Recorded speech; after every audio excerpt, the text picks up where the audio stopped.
Quando o governo de Paris anunciou uma espécie de competição para definir qual projeto arquitetônico seria o arco de entrada da Exposição Universal de 1889, ninguém imaginou que um grande pilar com 4 colunas de vigas treliçadas, separadas na base e unidas no topo, seria o escolhido. E por ter sido projetada como uma obra temporária, é ainda mais surpreendente que ela esteja de pé até os dias de hoje e seja considerada uma maravilha arquitetônica. Aqui é Maurício Santos e essa é a história da construção da Torre Eiffel.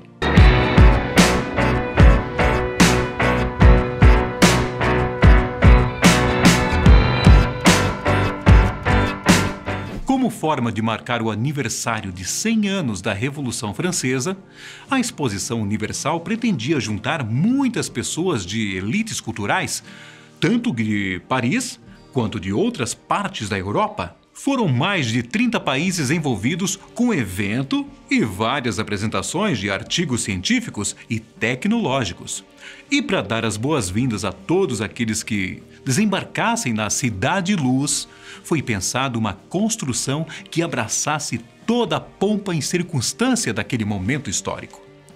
No total, 107 projetos foram enviados para avaliação, mas foi a ideia de erguer a maior estrutura feita pela humanidade, até então, que mais agradou o comitê responsável. O trabalho ficaria sob a responsabilidade da Compagnie des Établissements Eiffel, empresa de Alexandre Gustave Eiffel, o notório engenheiro francês, especialista em metais e famoso construtor de pontes. E se você me permite falar mais uma coisinha sobre o cara, ele foi o responsável por elaborar a estrutura que sustenta nada menos que a Estátua da Liberdade em Nova York. Mas contudo, porém, todavia, por mais que o sobrenome de Alexandre Gustave tenha sido usado para o batismo da torre, o crédito do projeto precisa ser dividido para mais 3 pessoas. Começando por Stéphane Sauvestre, o arquiteto, e para os engenheiros-chefes da Companhia de Eiffel, Émile Noguier e Maurice Coquelin. Depois que o empresário apresentou a demanda de um projeto para a Exposição Universal, Maurice surgiu com aquela descrição que eu disse lá no início do vídeo. Um grande pilar com 4 colunas de vigas treliçadas, separadas na base e unidas no topo, unidas por treliças de metal em intervalos regulares. O ano era 1884 e uma das inspirações para o projeto veio direto de Nova York, mais especificamente do Observatório Laring, que havia sido construído para a Mostra da Indústria de Todas as Nações de 1853. E quando Maurice e Emily apresentaram a primeira versão do projeto, Eiffel não aprovou de início e disse que os dois, engenheiros, poderiam fazer estudos adicionais para acrescentar mais floreios e ornamentos à estrutura. Em busca de uma ajuda nessa parte, os dois entraram em contato com Stéphane Sauvestre, que era então chefe do departamento de arquitetura da companhia. O profissional era a peça que faltava no quebra-cabeça. Depois de acrescentar um pavilhão de vidro no primeiro nível, alguns arcos decorativos na base e colocar adereços em outras partes, o projeto caiu no gosto de Eiffel, que não demorou muito para comprar os direitos da patente do desenho e logo exibiu na Exposição de Artes Decorativas de 1884. Foram necessárias mais de 18 mil peças de ferro e cerca de 2,5 milhões de rebites. Só que as estimativas iniciais não assustaram o comitê, e muito menos a comissão organizada para avaliar todos os projetos inscritos. Em maio de 1886, 2 anos depois do projeto estar praticamente pronto, o esquema de Eiffel foi escolhido como vencedor por ser o único entre todos que estava rico em detalhes e parecia realmente praticável. O contrato foi assinado em janeiro do ano seguinte e os organizadores já sabiam a localização da torre: a área Champ de Mars, de Paris. Só que a aprovação dos organizadores não foi suficiente para acalmar os ânimos de pensadores e da imprensa. Por ser a primeira construção do mundo moderno com aquela magnitude, 300 metros de altura, o projeto até parecia impossível de ser concretizado. Era mais alto que as pirâmides do Egito. Então, será mesmo que daria certo? As dúvidas e críticas chegaram aos ouvidos de Eiffel, como era de se esperar. E o empresário rebateu todas com muita tranquilidade e se mostrou confiante no trabalho.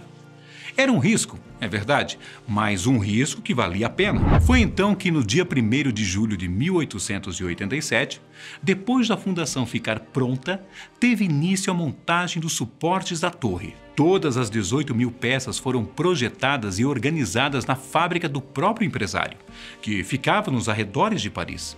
Peças milimetricamente calculadas para que pudessem se juntar com outras e se tornar componentes de ainda maiores. Inclusive, vale lembrar que, quando a parte das fundações foi finalizada, apenas 5 meses tinham passado desde o início. Uma velocidade recorde se levarmos em consideração aqueles meios mais antigos de construção. E no total, apenas 2 anos, 2 meses e 5 dias foram necessários para que acabasse a montagem de todas as peças de metal e o projeto fosse concluído.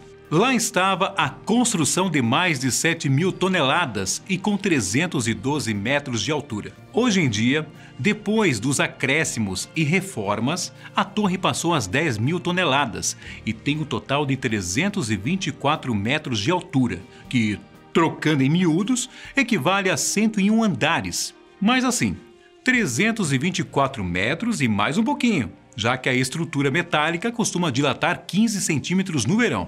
Aproveitando esse salto para a atualidade, deixa eu só te dar um aviso, rápido. É melhor não tirar fotos da Torre Eiffel durante a noite, hein? Caso você não queira ser processado por violação de direitos autorais. Funciona assim. Como a lei europeia protege monumentos por mais de 70 anos depois da morte do criador, você pode ficar tranquilo em relação às fotos durante o dia.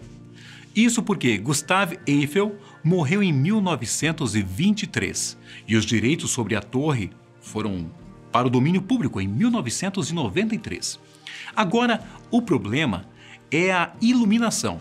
Foi Pierre Bidot quem instalou as luzes em 1985 e como ele continua vivo até hoje, as imagens da torre com sua iluminação ainda estão protegidas pela Lei dos Direitos Autorais.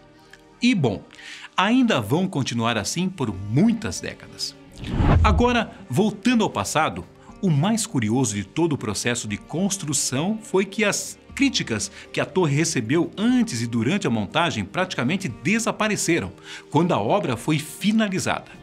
A partir da inauguração, em março de 1889, e do tempo em que fez parte da Exposição Universal, o monumento recebeu nada menos do que 2 milhões de visitantes. Foi um enorme sucesso, não havia dúvidas.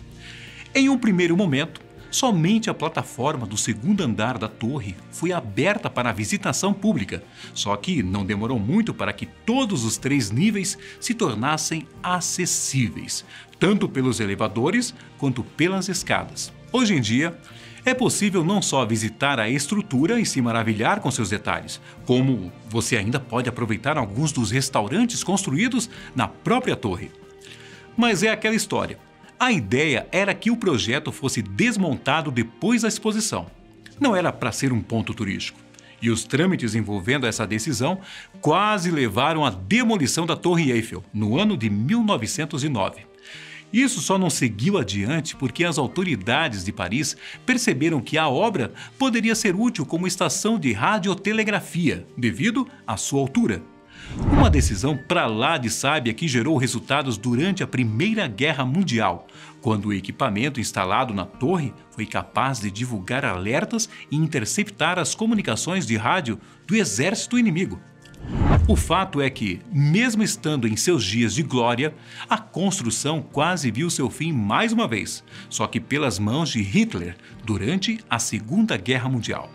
O líder nazista ordenou que a Torre Eiffel fosse demolida, só que a ordem acabou não sendo cumprida e o símbolo de Paris permaneceu de pé para contar a história. E que história, hein? Entre 1934 e 1935, a estrutura foi usada como uma espécie de gigantesca antena para transmissões experimentais de televisão, uma das primeiras do tipo. Só que esse mesmo equipamento quase gerou uma enorme catástrofe, Em janeiro de 1956, o transmissor de TV foi responsável pelo início de um incêndio. A sorte foi que apenas o topo acabou danificado e os trabalhos para reparar os problemas duraram cerca de um ano. Já em 1986, as autoridades decidiram fazer uma grande reforma na Torre Eiffel. E desde então, ela passa por um novo processo de pintura de 7 em 7 anos. E antes da pandemia fazer com que todo mundo se isolasse dentro de casa, a estrutura contava com cerca de 500 funcionários para manter todas as operações a pleno vapor. Dos restaurantes e parte de seguranças até os elevadores e a manutenção de equipamentos. E uma coisa que eu não te contei é que antes dos elevadores em cada uma das pernas da estrutura estarem em pleno funcionamento, era preciso fazer praticamente uma escalada de 1.710 degraus para chegar até o topo da torre. Somente até o primeiro nível são mais de 300. E o próprio Gustave Eiffel não foi intimidado por isso quando o projeto ficou pronto. No dia da inauguração, o empresário fez a subida completa para cravar a bandeira no topo da torre.